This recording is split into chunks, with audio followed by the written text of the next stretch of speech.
Hey everyone, it's Sarah at Repeat Crafter Me, and I'm working on a really fun spring border for my Sparrow C2C blanket, and it is this beautiful tulip pattern. So let me bring it in a little closer.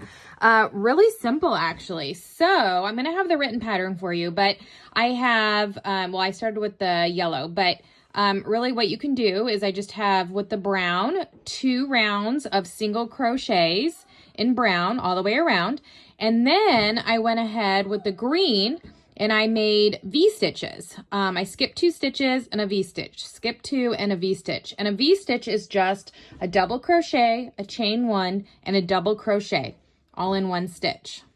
Okay, so you do that all the way around. You skip 2, V-stitch, skip 2, V-stitch in the corner, all the way around.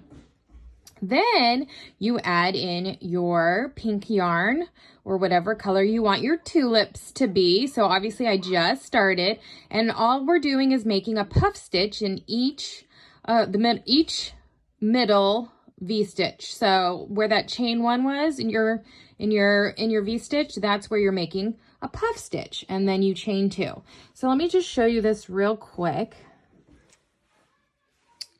Okay, so to make the next puff stitch, I'm going to be working right here in the chain 1 space in my next V-stitch.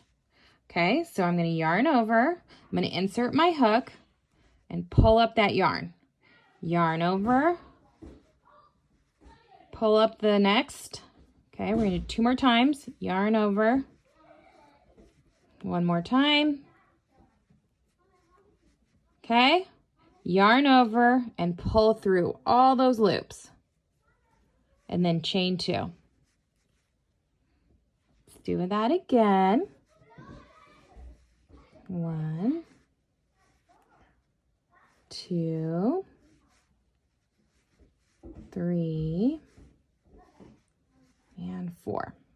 Yarn over, pull through, chain 2. Getting the hang of it, huh? Yarn over, loosely pull up.